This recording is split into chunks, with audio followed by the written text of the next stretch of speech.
ఎందుకంటే SC ST అనేది typical ఒక హిందూ ప్రాబ్లం. అది హిందూ రిలీజియన్లో జరిగిన ఏదో 200, 300 సంవత్సరాలు 1000 సంవత్సరాల ముందు జరిగిన ఒక డిస్క్రిమినేషన్ని ట్యాకిల్ చేయడానికి రిజర్వేషన్ పెట్టారు.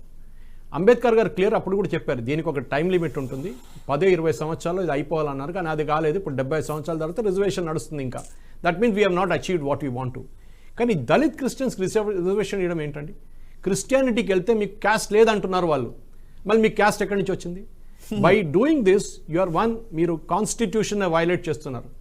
అంబేద్కర్ గారు రాసిన కాన్స్టిట్యూషన్ మీరు వైలేట్ చేస్తున్నారు. రిలీజియన్ని రిజర్వేషన్ లేదని క్లియర్గా చెప్పారు. Only Hindu religion will have it. ఎందుకంటే హిందూ రిలీజియన్లో డిస్క్రిమినేషన్, ఇస్లాంలో ఏంటి డిస్క్రిమినేషన్ అర్థం కాదండి. దళిత్ క్రిస్టియన్స్కి ఎందుకండి రిజర్వేషన్? అంటే యూఆర్ ఎంకరేజింగ్ ఇట్. కేరళలో there is a department, finance department ఉంది ఫర్ కన్వర్టెడ్ క్రిస్టియన్స్. లోన్స్ ఇస్తారు మీకు. మీరు కన్వర్ట్ అయిపోతే మీకు షాపులు స్టార్ట్ చేయడానికి, బిజినెస్